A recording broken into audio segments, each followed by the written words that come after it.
नमस्कार मित्रों, जय माता दी, राधे राधे, जय श्री राम।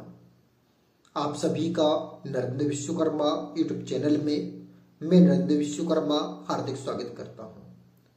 आज हम इस प्लेलिस्ट में जिसमें राष्ट्र की व राज्य की प्रतीकों से संबंधित जानकारी देते हैं, आज हम इसमें बात करेंगे भारत का राष्ट्रीय गीत क्या है। इसके पहले हम राष्ट्रीय सब्जी, राष्ट्रीय फल, राष्ट्रीय पोशाक, राष्ट्रीय कैलेंडर आदि की जानकारी दे चुके हैं। यदि आप देखना चाहें तो उसकी लिंक इस वीडियो के इन स्क्रीन पर प्लेलिस्ट के रूप में मिल जाएगी। तो आज हम बात करने वाले हैं भारत का राष्ट्रीय गीत या नेशनल सॉन्ग क्या है।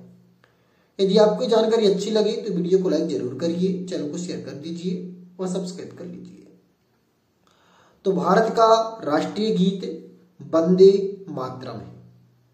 पुनः सुनिए, भारत का राष्ट्रीय गीत वंदे मातरम है। नमस्कार, जय माता दी, राधे राधे, जय श्री राम।